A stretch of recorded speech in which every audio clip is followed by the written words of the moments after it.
നമ്മുടെ വാളിന്റെ മൂർച്ചയറിയും. ആരെവിടെ? അസീറിയൻ രാജാവ് നെബൂഖദ്നേസർ നീണാൾ വാഴട്ടെ. അവിടുന്ന് ദൈവമാണ്. രാജാവിനെ ദൈവമായി ഏറ്റുപറഞ്ഞ് സ്തുതിക്കാൻ മടികാട്ടുന്നവർക്ക് മറുപടി ഈ വാളാണ്. എതിർപ്പുള്ളവർ ഇല്ലാതില്ല. എതിർപ്പുകാരുടെ നേതാവ് ആരാണ്? ഹമോന്യരുടെ പ്രിയപ്പെട്ടവൻ ആഖിയോറോ? അതെ. അവനെ നമ്മുടെ മുൻപാകെ കൊണ്ടുവരൂ, ശീഘ്രം.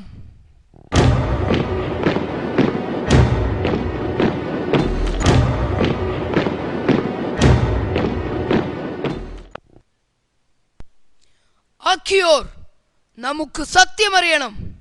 ഈ ദാസൻ സത്യമേ പറയൂ. സത്യം സത്യമായി പറയണം.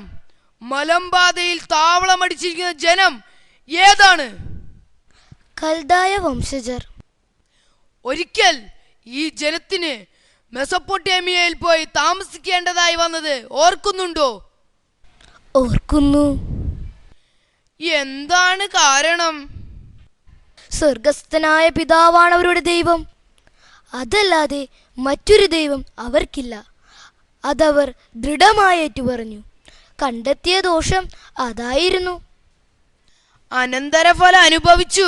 അവരുടെ ദൈവം അവരെ എവിടേക്ക് പായിച്ചു? കാനാൻ ദേശത്തേക്ക്. അവിടെ ചെന്നപ്പോൾ അവർ സംതൃപ്തരായി. സുഖസമൃദ്ധിയുടെ നിറവിൽ കഴിഞ്ഞവർക്ക് അവിടെ തന്നെ നിലനിൽക്കാറായോ? ഇല്ല. ഈജിപ്തിൽ അവരുടെ ജനസംഖ്യ ക്രമാതീതമായി വർദ്ധിച്ചു. രാജാവ് വെറുത്തു. തൽഫലമായി അവരെ പീഡിപ്പിക്കാൻ തുടങ്ങി. അവർ മാറത്തടിച്ച് കർത്താവായ ദൈവത്തെ വിളിച്ചു കരഞ്ഞു. പ്രാർത്ഥന ചെവിക്കൊണ്ടു ഈജിപ്ത് തീരാവ്യാധിക്ക് കീഴ്പ്പെട്ടു. അപ്പോൾ അവരെ ഈജിപ്തിൽ നിന്ന് തുരത്തി?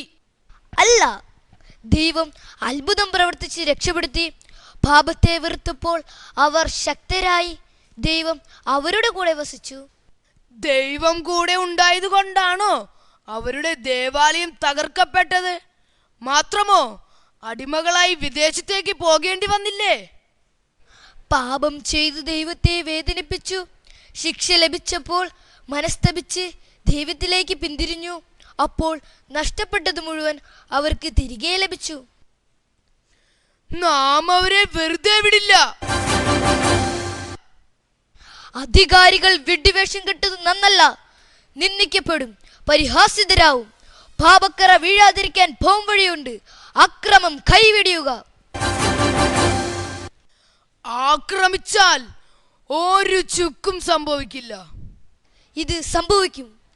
അവരുടെ ദൈവം നമ്മെ ശിക്ഷിക്കും, നമ്മെ നശിപ്പിക്കും. ബലവാനായ ദൈവം ഏതെന്ന് തെളിയാൻ പോകുന്നു. ആരെവിടെ?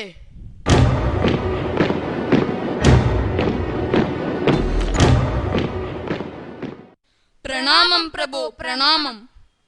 ആക്കിയോരെ ബന്ധിച്ച് ബെത്തുലിയയിലെ ഇസ്രായേൽ ജനത്തെ ഏൽപ്പിക്കുവിൻ.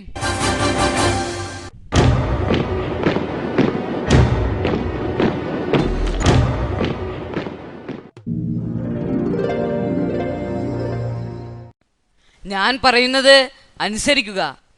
അനുസരണക്കേട് കാട്ടിയോ? ഇല്ല, നിരാശപ്പെടരുത്. കർത്താവിൻ്റെ കൃപ കിട്ടും.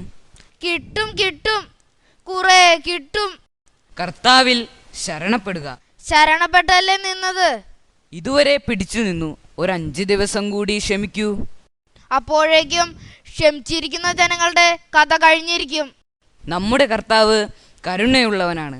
അവിടുന്ന് കൈവിടുകയില്ല. 5 ദിവസം കാത്താൽ മതിയല്ലോ. മതി, ധാരാളം മതി. ബത്തൂലിയ ജനത്തിന്റെ ഭരണകർത്താക്കളെ കാബ്രിസ്, കാർമിസ് ഇരുവരെയും നാം ആദരിക്കുന്നു, ബഹുമാനിക്കുന്നു. ജനം ആശങ്കാകുലരായി കഴിയുന്നു. എപ്രകാരം ആശ്വസിപ്പിച്ചു അവരെ? ജനങ്ങൾക്ക് ചില വാഗ്ദാനങ്ങൾ നൽകി. നൽകേണ്ട സാഹചര്യമുണ്ടായി. എടുത്ത തീരുമാനം വളരെ അപക്വമായെന്ന് ഇപ്പോൾ തോന്നുന്നു. ദൈവമായ കർത്താവിനെ രക്ഷിക്കാനും ശിക്ഷിക്കാനും സമയവും കാലവും വേണ്ട, വേണ്ടത് നമുക്കാണ്. വിളിച്ചാൽ വിളി കേൾക്കുന്ന ദൈവമാണ് നമുക്കുള്ളത്. യൂഥത്തിന്റെ സാന്നിധ്യം കൊണ്ട് നിന്ദിതരായില്ല ഞങ്ങൾ. സംയോജിതമായ ഇടപെടൽ അവരുടെ മുറുമുറുപ്പ് മയപ്പെടുത്തി. ഓർക്കുക, കർത്താവല്ലാതെ മറ്റൊരു ദൈവം നമുക്കില്ല. നമ്മുടെ പൂർവികർ വാളിനിരയായത് വിശ്വാസത്തിൽ ഉറച്ചു നിന്നതുകൊണ്ടാണ്.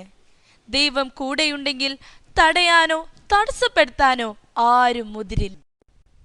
വിശപ്പും ദാഹവും കൊണ്ട് നെരുപുരി കൊണ്ടപ്പോൾ ഇതിൽ ഭേദം അടിമത്തമാണെന്ന് പഴിചാരി അരിശം കൊണ്ടു. എന്തു വേണമെന്നറിയാതെ ചുഴിയിൽ അകപ്പെട്ടു വട്ടം കറങ്ങി ജനങ്ങൾ ദേഷ്യം പിടിച്ചു. അവരെ വേണ്ട വഴിക്ക് നടത്താൻ ആയില്ല നിങ്ങൾക്ക്. ദാഹം തീർക്കാൻ ഒരു തുള്ളി വെള്ളം കിട്ടാതെ വലഞ്ഞു. ഞങ്ങൾ പ്രതിജ്ഞ ചെയ്തു. ആ പ്രതിജ്ഞ ഞാൻ നിറവേറ്റും. കർത്താവ് എന്റെ കൈകൊണ്ട് ഇസ്രായേലിനെ രക്ഷിക്കും. അതെങ്ങനെ സംഭവിക്കും? സംഭവിച്ചു കഴിയുമ്പോൾ മനസ്സിലാകും. ഇപ്പോൾ എന്താണ് ചെയ്യേണ്ടത്? നിങ്ങൾ നഗര കവാടത്തിൽ ചെന്നു നിൽക്കുക. ഞാനും ദാസിയും പുറത്തേക്ക് പോവും.